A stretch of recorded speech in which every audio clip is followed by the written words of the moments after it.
Okay, welcome back. I hope we had a wonderful spring break. I've just handed the test back and we'll talk briefly about the tests in just a moment, but first we'll take our look at our calendar. Today, March 28th, we're going to do all of lesson 16 and then we're going to start lesson 17. They're highlighted over here.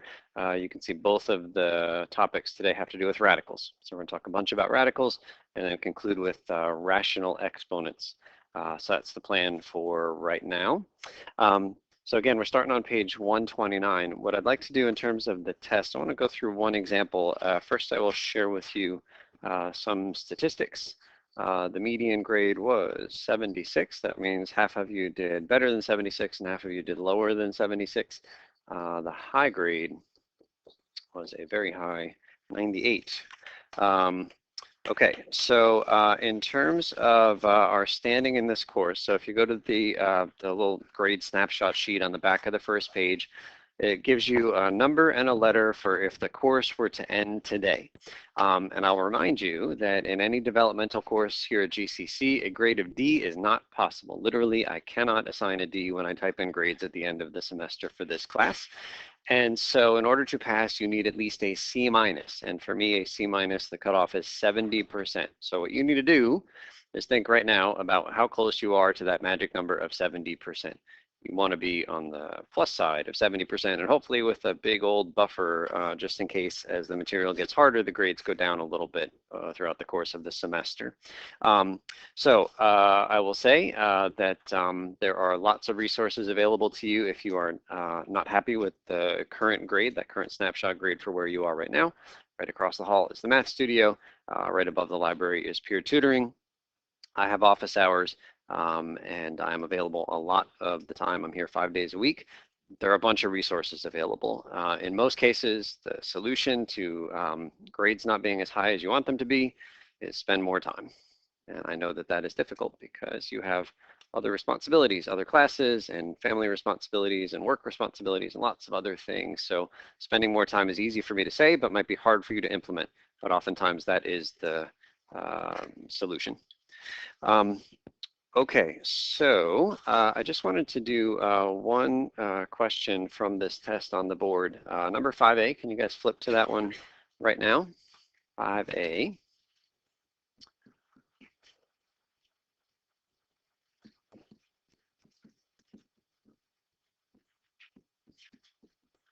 Okay, and so in a nutshell, that question asked you to find the equation of a line that passes through the point 4, -3, and which is parallel to the line y equals 6/5 x plus 2. Am I right? 5A, this is this question. Okay, and so I want to talk about this one because, again, this was this material, well, part of this material happened on a day where we got snowed out, and I said, hey, go watch a video and go read the packet and just kind of do it on your own. And I think that some of us are still kind of not quite where we need to be in terms of this material. And so I just wanted to spend a moment answering this question right here. So first of all, parallel means what to us? Same slope. That is the only thing you need to think when you see the word parallel, same slope. And so then the question is, what is the slope of the line that's given? 6/5, because it is already in our very friendly y equals mx plus b. So that means that the slope of the given line is 6/5, which means the slope of our parallel line is the same 6/5. So that's like half of the puzzle.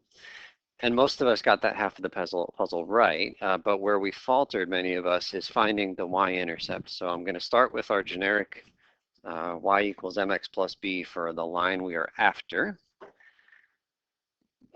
And so a bunch of people did this. They said, okay, I know it's going to be y equals 6/5 x plus, and then they start looking around in the problem itself for the y-intercept. What is the y-intercept of this blue line? It's 2, right? That plus 2 is the y-intercept. That y-intercept has absolutely nothing to do with the y-intercept that we want.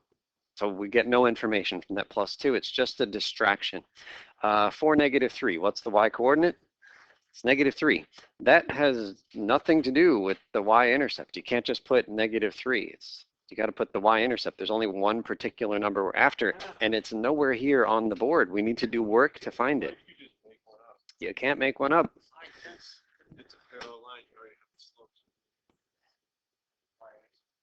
So there are, all right, so there's, let's see, 6/5 x plus 2 is something like this.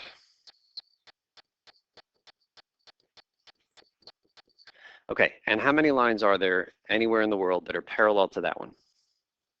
Infinitely many, right? I could draw lots of lines that are parallel, come on, parallel to that one. There's lots of them. And they each have their own y-intercept, right? But there's only one of those infinitely many lines that hits the point 4, -3. That's why you don't have the freedom that maybe you think you have. 1, 2, 3, 4, 1, 2, 3. Oh, that's not right. 1, 2, 3. So 4, -3 is here. The line that we want is supposed to be parallel to green, and it's got to hit this guy, and it goes down there, and so the y-intercept is someplace negative, but I got to do work to find it, okay? And the work that we do to find it is very routine as long as you understand this process. It's quick, it's easy, but some of us don't yet have it. All we need to do is recognize that the point 4, -3 is on the line that we want, and so it must satisfy this final equation we've written here, so we're just going to plug the 4 and -3 in for the x and the y. And then what are we going to find? The y-intercept, the b. That's going to be an equation which will have only the b in it and lots of numbers. That's the technique. Okay, so let's plug in. Instead of y, what are we putting?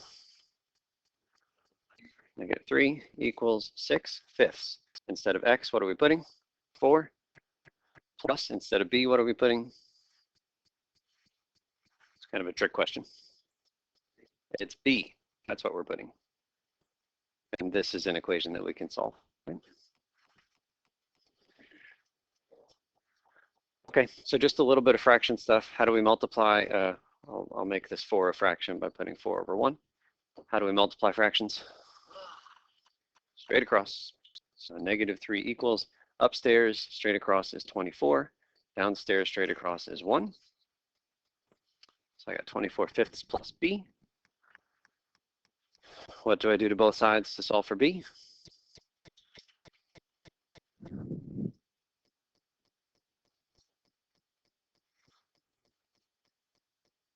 What do I do to both sides to solve for b?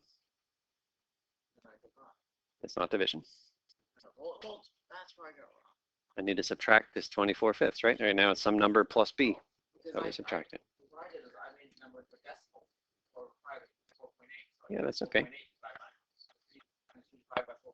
Yeah, changing it to a decimal is okay, but division is not okay because the division is not going to move this 24. It's not going to move the 4/5 over. It's just going to make it a 1 and b over 4/5, 4.8, I should say. Okay, so we subtract the 24/5, and then one final piece of fraction arithmetic. What do we need to build in order to smush these two numbers together? How do I smush these and make one single number?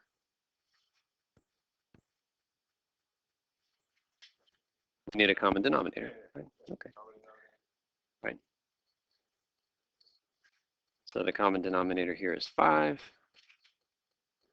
That -3 becomes -15/5. And so now we've got our common denominator, and I think we're good to go. B is equal to what? -39/5.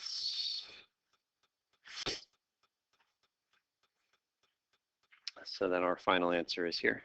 Y equals 6/5 x plus 39/5.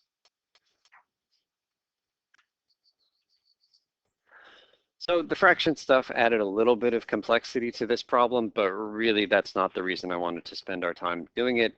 I just want to reiterate the process for finding that y-intercept. It is a common question for me to ask you. I can ask you in many different contexts to find that y-intercept. It is a very standard procedure, and it is easy when you know how, and darn near impossible when you don't. Ruth.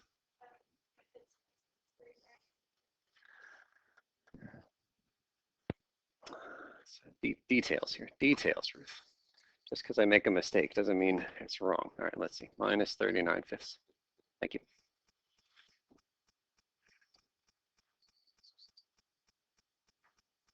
Good. Any questions on that? Yeah. Which one is number 2? Yeah, we'll just spend 60 seconds on number 2. Yeah. Okay, so for number 2, the first thing we are going to do is translate the stuff in the problem into ordered pairs. So it says Oscar has 16 gallons in the car at the start of the trip. And then after driving 442 miles, we have 3 gallons left. So the amount of gas you have and then the number of miles you've driven, those are the 2 variables. You could put them in either order, I guess. It feels to me there's one that's more natural to put as the input variable, and then the other one depends on the input variable. For me, I would say the amount of gas you have depends on how far you've driven. Does that seem like the right order for that relationship? But even if that wasn't obvious to you, like the dependence relationship, there's a key phrase here in the next line. It says, find an equation that expresses the amount of gas in the tank G in terms of. Those 3 words right there, in terms of, is my way of saying we want G equals something, something, something with D in it, which means, and normally it's y equals something, something with X in it. So that tells you which one is the X and which one is the Y. Okay, so that means that we've got a D, and we've got a G, X and Y in that order. Okay, so reading the first sentence, Oscar has 16 gallons. 16 gallons. At the start of the trip, how many miles have we driven at the start of the trip? 0. So 0, 16, 0, comma 16, that's 1 point. And then the second sentence, after driving 442 miles, where does that go? That's the D, 442. Oscar has 3 gallons left, that's the G. So ordered pair, 442, comma 3.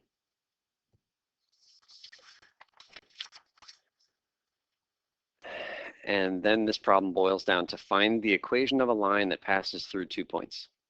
And again, that is a standard process. The first step is to find the slope, change in y over change in x.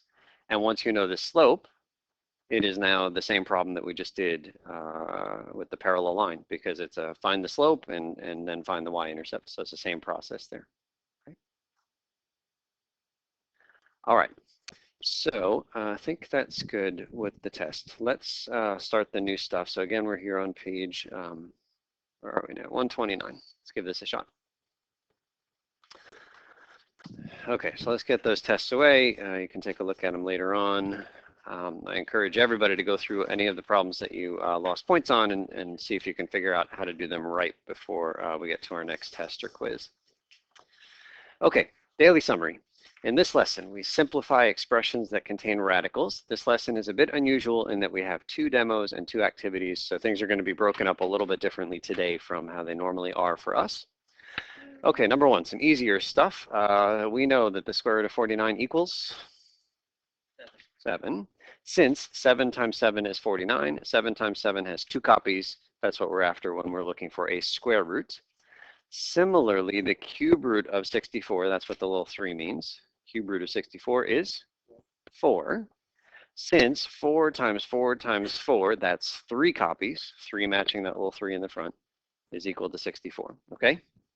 So we've got square roots, we've got cube roots, and we've got all kinds of other roots, but this is the basic idea. Okay, so some important vocabulary from today. These words that we'll define right here. So we're going to focus our attention on that expression right there. In that expression, x is called the radicand. So the thing inside is called the radicand. That's the number that we're trying to find the root of. N is the index. That's that little tiny number that goes up in front of the radical. And then that symbol right there is called a radical sign. Okay? I'm not going to quiz you on vocabulary on any of the tests or quizzes, but if I use these words and phrases, I want you to know what I'm talking about. Okay, so the first property of radicals that we're interested in is illustrated in this example number 3. Okay, square root of 9 times 4. We're building a property here. This is really the square root of 36, agree? Correct. And the square root of 36 is 6. Okay, so 6 is the answer. Now I'm going to give you a brand new problem to do. Square root of 9 times square root of 4. Square root of 9 is 3 times square root of 4 is 2. 6. It's the same answer that we got over there. And so we now have a theory that says, hey, the square root of a times b, maybe, is really the same as the square root of a times the square root of b. And it turns out it is. It wasn't something specific about 9 and 4. It just works in general all the time. This one is the nth root of a times b. You can separate that into doing the nth root of a and doing the nth root of b completely independently and then multiplying the answers at the end. Works all the time, any two numbers and any index up there, any n. And it turns out that division works just as nicely as multiplication. If you have a single radical with a fraction inside, you can make it two radicals and then do the division at the end. So do we get that this is like an order kind of thing? Here, what did we do first, square root or multiply? We multiplied first and then took a square root. Here, what did we do first? Here we took square roots first and then we multiplied. And it turns out it doesn't matter what order you do. And the same thing is true for division. You can do the division first and then take the root, or you can do the roots first and then divide. Same answer either way. We're going to take advantage of that problem. Number 5, a calculator active problem. Let's give this a shot. Square root of 9 plus 4 for sure. Yeah, so square root of 13 by just adding, and then that's around 3.6. Okay, good enough. So today you're going to be playing with your calculators a little bit. I can lend you one if you don't have one, and I can help you find the right buttons later on if you don't know how to find them. Let's do the square root of 9 plus the square root of 4. We don't need a calculator here. Square root of 9 is still 3 plus still 2, which is 5. Same or different?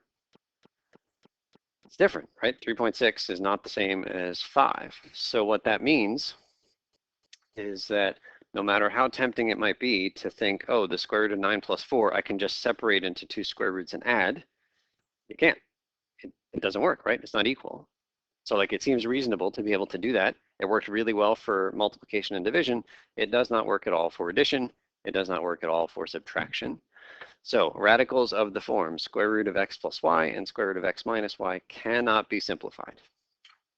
I'm going to tempt you. I'm going to give you an opportunity to try to simplify things like that. You need to say, no, we cannot simplify those, right? In particular, the square root of a squared plus b squared, all the time I see people think, oh, that's really just the square root of a squared plus the square root of b squared, and that's a, and that's b. And it is not. Not. Put some angry lines through this. Do not do this. It's really, really bad to do this. We got it? It's digital ink. I can go all day on this, right? Don't do that.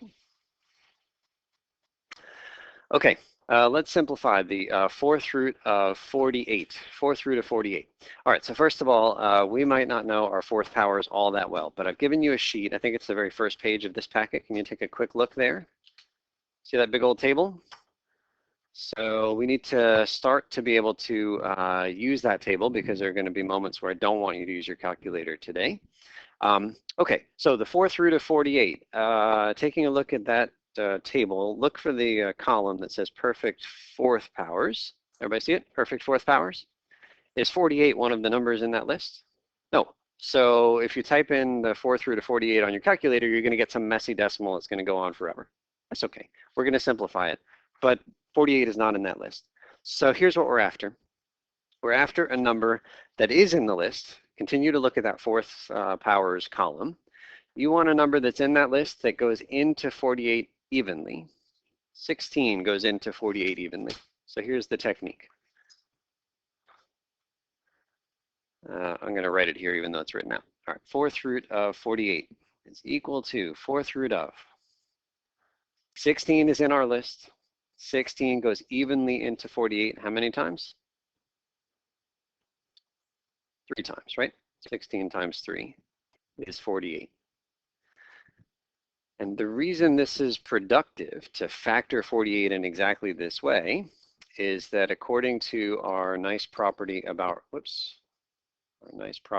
radicals up above, if you have a radical with multiplication in it, you are welcome to split it into 2 radicals and multiply at the end. So what number goes in the first one?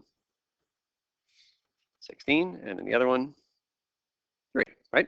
That's just the nice property of multiplication for radicals. And then the fourth root of 16. All right, some of you just have this number in your head right now, but if you don't, the fourth root of 16 means find me a number that when I multiply by itself 4 times, I get 16.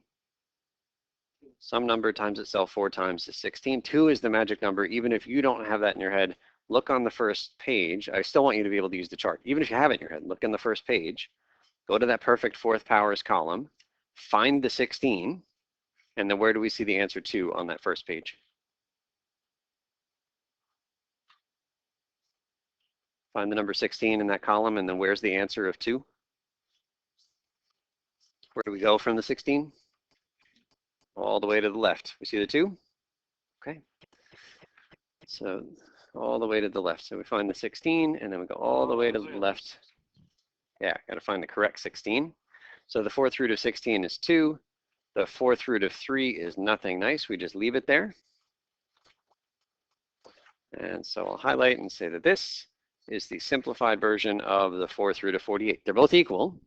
If you type both of them on the calculator, you'll get exactly the same messy decimal. But we say that the second one is simplified. And the fourth root of 48 is not yet simplified. Okay? Okay. We factored 48 into 16 times 3. Is that the only way we could have factored 48? Somebody name another number that goes into 48 other than 16 and 3. What number goes into 48? 2. 2 goes into 48, doesn't it? So you could rewrite 48 as what times 2? As 24 times 2? Okay, so it's written here. Fourth root of 48 is 24, fourth root of 24 times 2. And then aren't we allowed to take any product in a radical and split it up? That's our property. So we get the fourth root of 24 times the fourth root of 2, all equal, all correct. The problem is we can't go anywhere from here. Is the fourth root of 24 anything nice? You can take a look at your chart if you want to, but it isn't. Is the fourth root of 2 on our chart? It's not. So it's not about like take the number and just factor it willy-nilly. It's a very focused factoring. You got to make sure you factor intelligently. Factor into one of the nice numbers that's on the chart. So we looked at the chart. We said, hey, 16 is on the chart. That's the one we focus on. Here's another common mistake that I see. Give me the next perfect fourth power after the 16 is 3 to the fourth, which is 81. All right, so actually we can't do it with this guy. I'm going to make up one simple example here. Suppose that I gave you the fourth root of, I don't know, 100. Would you guys agree that 100 is the same as 81 plus 19? Yep. And if I could simplify this by splitting it into 2 radicals, then I'd have the fourth root of 81, which is groovy because that's on my chart. And then the fourth root of 19, which is just going to be whatever's left over. It's not on my chart, and that's okay.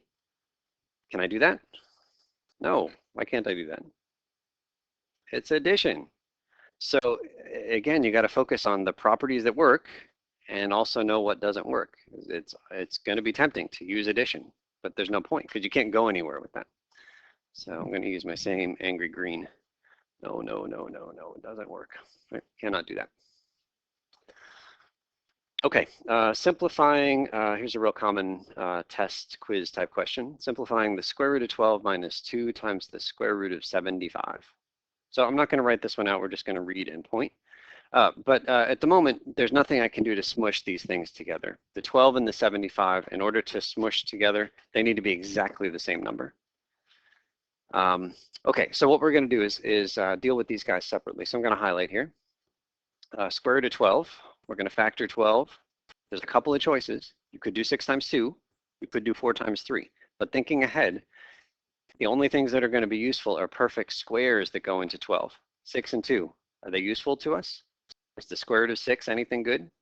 No. Is the square root of 2 anything good? No. So 6 times 2 is fine, but not helpful. How about 4 times 3? Is the square root of 4 anything good? It is. It's just plain old 2. So that's why we factor intelligently into 4 times 3, and then we split into 4 times 3, and then the square root of 4 is really 2, and so we have 2 times the square root of 3. So all of those yellow things are equal. And then we play the same game over here with the square root of 75. This guy's got a 2 in the front. It's just going to get copied, and then I'll show you how we deal with it at the end. So square root of 75, look at your chart. Look at your chart. Looking in the perfect squares column, is 75 there? Not there. We are looking for a number that goes into 75 that is in that perfect squares chart. We just run through the list. There's not that many choices. I'm just gonna list those numbers in order, and we're just gonna run through them. The first square is 1. That goes into everything, but it's not helpful. The next square is 4. Does 4 go into 75? Obviously, it does not. Next one is 9. Does 9 go into 75? Might take a beat to think about that, but it does not. The next one is 16. Does 16 go into 75? It doesn't. I mean, it's even. Like, so nothing even can go into 75, right? So evens just get tossed out. After 16 is 25. Does that go into 75? Yes, that's our winner. And like it's a very quick process because you're not testing every number, you're just testing this very small list of perfect squares. So 75 becomes 25 times 3, which becomes 25 times 3 into different radicals. And then the 25 becomes, square root of 25 becomes 5. Okay, so finally, we're going to deal with that 2. That 2 has been hanging out in the front. I haven't highlighted it any time, but the 2 is just waiting there. And so the only question is, how do these two numbers interact? All right, so I've gone out of my way to put a little symbol there. It's a multiplication symbol. That 2 is just waiting to multiply by whatever comes out of the radical. But I've seen people add them together. It should be a 10 square root of 3, but I've seen people go 7 square root of 3. There's no addition. This 2, what symbol is between the 2 and the radical? It's an implied multiplication, right? It's multiplication. It's not addition. So it becomes multiplication the whole way. Okay, and then finally we get to a place like here, 2 square root of 3 minus 10 square root of 3. And now we're in a position to push these two square roots together. I've seen funny things happen when we push square roots together. In my mind, this is equivalent to 2x minus 10x, yes? 2 times something minus 10 times the same something. What is the answer for 2x minus 10x? It's negative 8x, right? So then the answer for 2 square root of 3 minus 10 square root of 3 must be negative 8 what?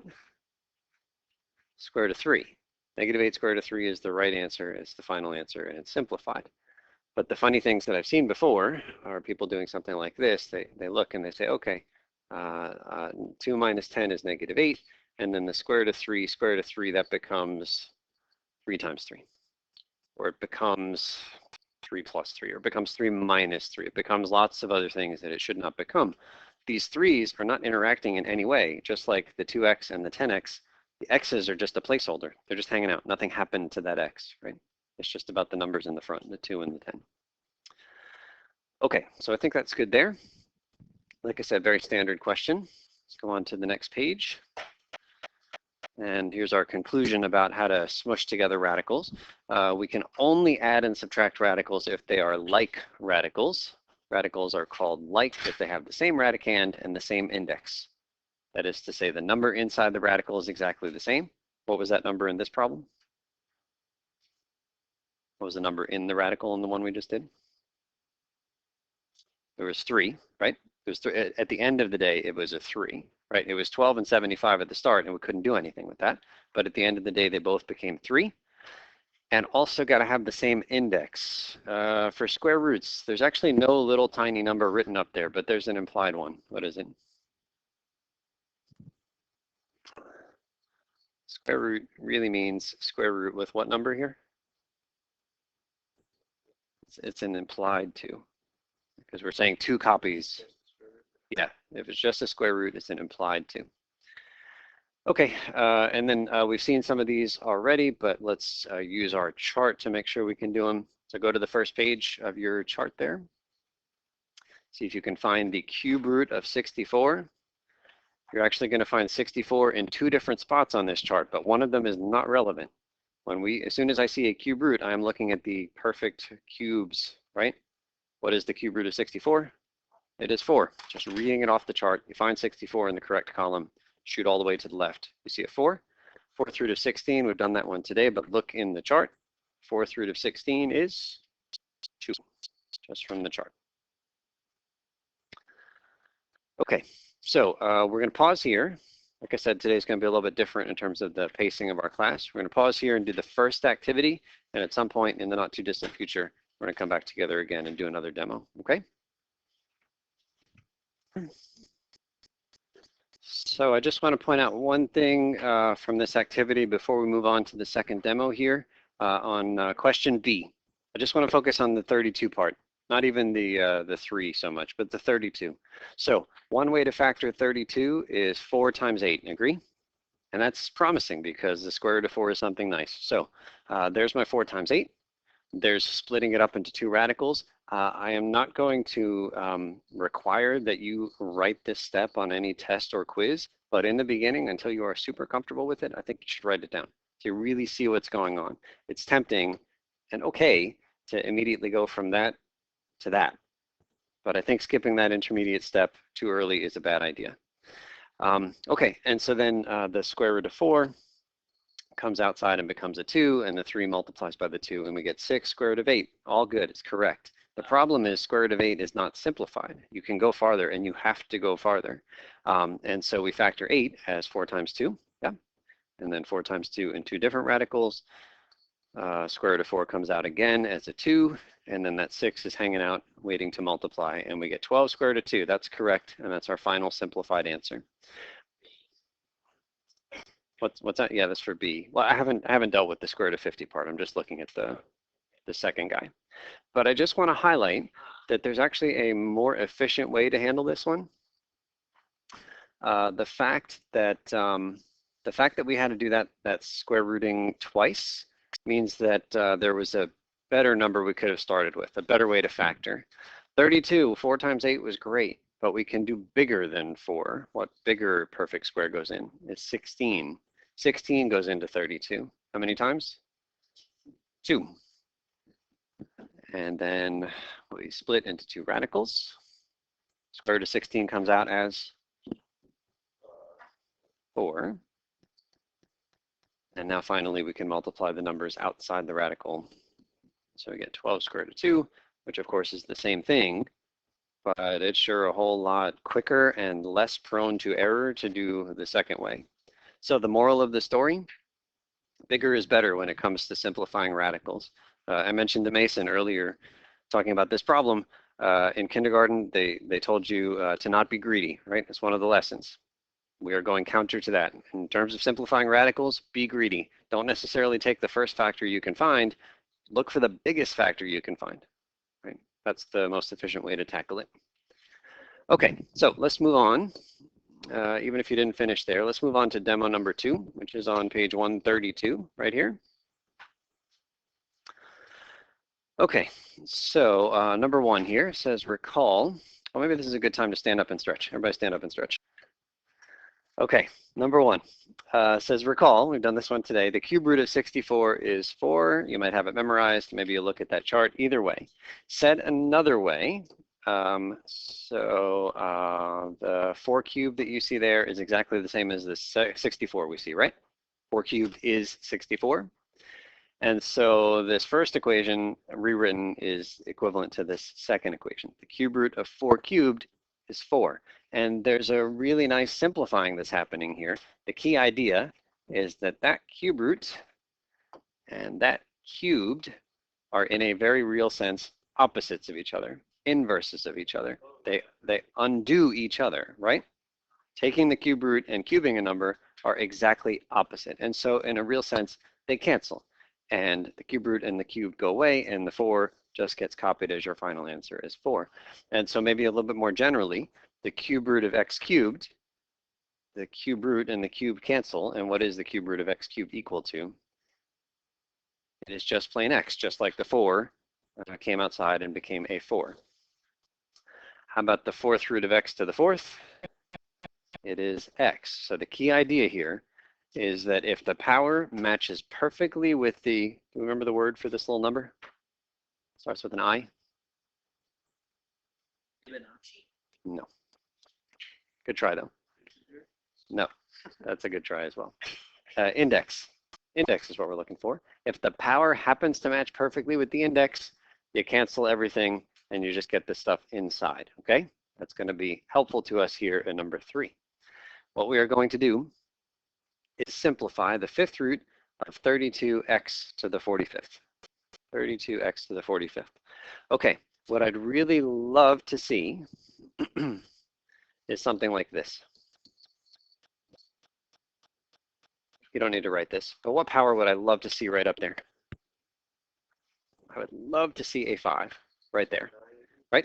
I'd love to see a 5 there, because if I could get the answer, get the original problem into this form, then the 5th root and the 5th power cancel each other, and the final simplified answer to this problem is just going to be whatever's in the parentheses, right? Everything else will disappear. So we are going to do work to try to make 32x to the 45th look like some stuff. I don't care what that stuff is, but I do care about that power, some stuff raised to the 5th power, all right? Okay, so first of all, 32 happens to be a perfect 5th power. You can look on your chart, find 32 in that perfect 5th powers. 32 is really 2 to what power? 2 to the, oh, sorry, I kind of gave away the answer there. I meant to say 32 is what number to the 5th? And the answer is 2, right? So 32 is the same as 2 to the 5th. That's good. That's sort of half the battle. All right, here's the harder part. X to the 45th. It's written there, but try not to look at the answer. I would really love to see X to the 45th written as X to something to the 5th. I am working really hard to build that 5th power there, but we've got a shortcut here. Whatever goes in that box, what is it going to do to this 5 when I smush them together? How do we smush these numbers together? Do we add them? We multiply them. This is one of our properties from before the test, before the break, long time ago. We saw that, for example, if you have x squared to the 7th power, that's really x to the 14, right? We know we multiply when things look like that. So we know that we're going to be multiplying whatever's in the box times the 5. So you need to multiply two numbers and get 45. What has to go in the box? It's got to be a 9. And there's a lot of work going on there, but not a lot of stuff that gets written down. It's just a 9 because we know we're supposed to multiply the box times 5, and we better get 45 at the end of the day. And so that means that highlighted in green over there, x to the 45th, is exactly the same as x to the 9th to the 5th. Agree? Okay, still building. Yeah, okay, so still building. We also know that when you see something like this, you can, I'm going to use the word distribute in quotes here, you can distribute that power. This is another one of these properties from before the break, before the test, right? And so what I currently have here are two different guys raised to the 5th. I have this, two different guys raised to the 5th. I can smush them together and make one guy raised to the 5th, yes? So that's what we got here. So the 2 is inside, the x to the 9th is inside, now they're both inside and raised to the 5th. And after all of that work, now we're in this really nice spot. 5th root of some stuff to the 5th. That is what we were building. We have 5th root, some stuff to the 5th. What cancels in this case? The 5th root and the 5th power, and all you're left with is the stuff in the parentheses. So the final answer here, after canceling all of the other things, is 2x to the 9, okay? All right, thanks. Okay, so 2x to the 9 is the simplified final answer. You can see, you know, we're pretty early in our study of radicals, but you can see how complicated things get even at this early stage, and they're going to get tougher. Let's see if we can do these two problems here together in number 5. 4th root of x to the 20th. 4th root of x to the 20. Okay, first question. What number am I trying to build right there? 4. Trying to build a 4, because then my 4th root and my 4th power will cancel. So I would love to see a 4 right there. Agree? And now,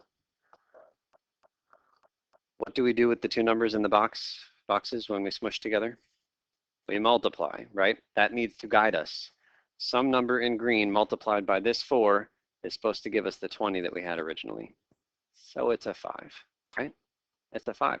Like there's shortcuts going on here, but I'm not thinking about shortcuts. I'm just trying to build the 20, and I know I'm multiplying. So that number in the box, the green box, has to be a 5. And once I'm in this great spot where I've got a fourth root and a fourth power matching perfectly, they all cancel, and I'm just left with the stuff in the parentheses. What's our final answer? X to the fifth is done. X to the fifth.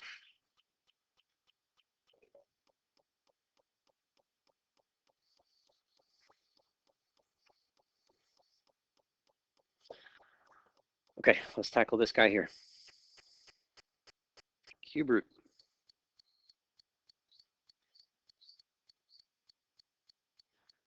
Okay, I'm going to put two red boxes here. I've got a 64 and I've got some X's, so that's why I've got two parentheses. Okay, so I've set up my shell there. What number would I really love to see in those red boxes? Love to see a 3. I need to make it match the index. 3 there, 3 there. One word of caution. I've seen folks who understand that they really want these numbers to be the same.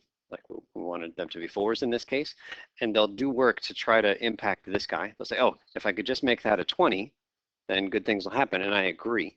But the problem is we can't just make it a 20. There's no like algebraic thing we can do to make it a 20. What we do have control over is the power inside. So that's where we focused our attention.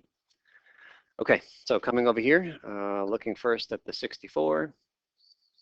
64 happens to be some nice number cubed. You might have it memorized. You might look at the chart. What is it? It's 4. X to the 27. I'll highlight in green here. That is what you are trying to build. Don't say the answer out loud. Give folks a moment to think about it. I'm going to put another box right there. See if you can fill in that box with a number. Those are 3s, both 3s. Okay, trying to fill in this one last box. You need X to the 27. You know that the box numbers multiplied together. Now do say it out loud. What number goes in here? 9. 9 is the magic number. 9 times the 3. Try to make this a little bit bigger, Teresa. 3 there.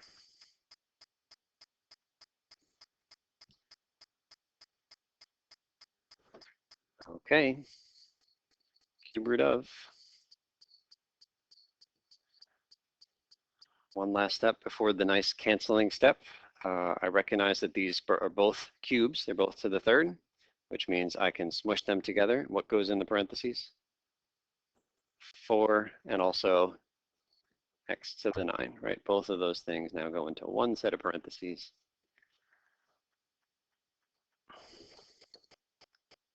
And then this is the moment where all that hard work pays off. Lots of stuff cancels. What's our final answer here? 4x to the 9. Cube root, perfect 3rd power. They're opposites, they cancel.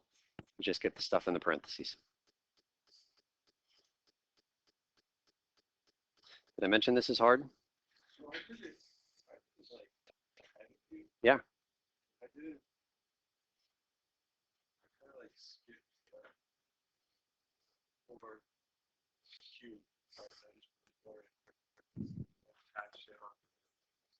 Right, so it went from here to here? Yeah, but before, yeah, it's okay.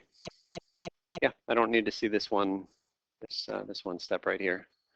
You're welcome to go from. Yeah. Mm-hmm. So far more important to me than seeing all of these steps written out is that we understand what we're doing and that we can get to the right answer. And some of us are going to write down more steps than others, and that's okay with me, right? So it's important to me that you write enough for your own purposes to make sure that you understand what's going on. Okay, number 6. This is the last demo problem, and I warn you ahead of time, it is a doozy. Cube root of 16x to the 4 times the cube root of 2x to the 19. Okay, again, the solution is typed up. I'm just going to point and talk, and we're not going to write anything down. So, one thing you are welcome to do, but I do not think you should do, is simplify the cube root of 16x to the 4th first, just like we did in the previous couple of problems, and then simplify cube root of 2x to the 19th, just like we did, and then smush stuff together. because after you smush stuff together, you're still going to have something you'll need to simplify again. You're going to need to do this thing, the simplifying step, 3 times.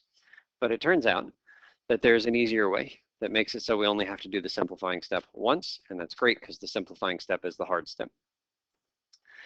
We are going to smush these two guys together into one single radical. We have seen already that radicals behave really nicely when there's multiplication floating around. So these two radicals can get smushed into a single radical. Agree? Just multiplying inside that single radical. Good? Okay, now we're just going to rearrange terms. 16 times 2 gets pulled to the front. That's 32. What do we do with these powers? X to the 4 times x to the 19. Yeah, this is again one of our properties from before the test. We add the powers in a case like this, right? So x to the 23. Okay, so there we are. All right, so now we've got the cube root of 32x to the 23. Okay, so do not write this down. What power would I love to see right up there? Love to see a 3, right? Love to see it. Don't write this down. It's not going anywhere.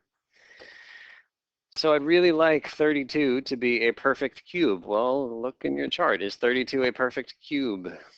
It isn't, and there's nothing you can do that's going to make it a perfect cube. How about this guy? Again, don't write this down. X to the, again, what happens to the powers in the boxes? Multiply. They smush together by multiplying, which means something in the box times a 3 is supposed to be 23. Can we do it? Not with an integer, right? I mean, like that's going to give you a fraction or a decimal in there, which we have not seen. The fact is, 23 is not divisible by 3. So nothing good happened. Good stuff happened in the examples we did up above, but not here. So here's how we deal with it. We are going to split the 32 into 2 pieces, one of which is good, one of which is left over. We've done this before with numbers. 32 is not a perfect cube, but look at your chart. Find me a perfect cube that goes evenly into 32. Look at your list of perfect cubes. What number do you find that goes into 32? Perfect cubes. What number goes into 32? Yes, 2 goes into 32, but isn't a perfect cube. 8, just reading in the maybe a different column. 8 goes into 32, right? And 8 is a perfect cube. So we are going to split this 32 into 8 times 4. Everybody see it? 32 is 8 times 4. And you might feel like we're kind of going backwards because look, the 32 wasn't even a 32 in the beginning. It was really a 16 split with a 2, right? Right. Why didn't we just do it here? Well, is 16 a perfect cube? No, is 2 a perfect cube? So like we had it factored, but it wasn't factored in a useful way. So we smushed together, we built the 32, and then we refactored it, but into a useful way. Right. So we are making progress, even though it looks like we've just traded 2 numbers that multiply to 32 for another 2 numbers that multiply to 32. Yeah. Okay, here's the hard part. This is the really new thing for us here. X to the 23rd. I'm going to split x to the 23rd up. Okay, here's what I'd really like. X to the 23rd. I really want it to be x to some power to the 3rd. Nothing has changed. I see a cube root. I'm still working really hard to build something to the 3rd power, right? And we know we multiply the powers 3 times the box, and it's just not going to happen with 23. Okay, so it didn't happen with 23. But when you have x to the 23, in your mind, you can imagine x, x, x, x, x, x, 23 of them all listed out, right? I've got 23 x's to play with. I can't play with all 23. It just doesn't work. So what we're going to do is peel one of these off and say, suppose that I just play with 22 of the x's and then there's 1 x in reserve. Is this any better? Can I put something in the box that when I multiply by 3, I get 22? No, 22 is not divisible by 3, right? Okay, so let's keep splitting off. I'm going to make this a 21 now. So I'm imagining in my head 21 x's off on one side and then just 2 left over that I'll deal with later. Is this something that's going to work? Is there a number you can put in the box times the 3 to get 21? There is. And so this is the way that we're going to deal with that x to the 23rd. We're going to peel x's off one at a time until we get something we can handle. Okay, so what is the magic number that goes in that box? Times 3. 7 times 3 is going to give us the 21, which means we are thinking about x to the 23rd as being x to the 21 times the 2 x's that I peeled off to the side. And again, from before the break, we know we add powers when we have something like this. So I still have x to the 23rd. It's just written in this kind of funky way. And so I want to point out there's a similarity here. 32 got broken up into 8 times 4, right? Because 8 is something nice inside of that cube root. In the same way, x to the 23rd just got broken up into x to the 21 times x squared, because x to the 21 is something nice inside of a cube root. It's the same idea. Big picture, same idea, trying to build something to the third, but it's just a lot of work when there's x's involved. Okay, so let's finish this guy. So finishing here is not that much work. X to the 23rd, I will circle in red, has gotten split into x to the 21st and x to the 2nd, agree? It's still x to the 23rd, just written in kind of a different way. And all of this stuff here in the beginning, this 8x to the 21st is good. So we put it all in one radical. And then this 4x squared is just left over, and we put it in a separate radical, splitting into 2 radicals. Again, you might say, hey, what have we really accomplished here? We had 2 radicals multiplied together. Now we have 2 radicals multiplied together. But yeah, this first radical is a very nice radical to have. The cube root of 8 is how much? 2. The cube root of x to the 21, we saw the magical 7 going in that power, x to the 7. And so this is our final answer right here, 2x to the 7. That was from the nice radical, and then copying the bad radical, 4x squared. Phew. Cannot say I did not warn you.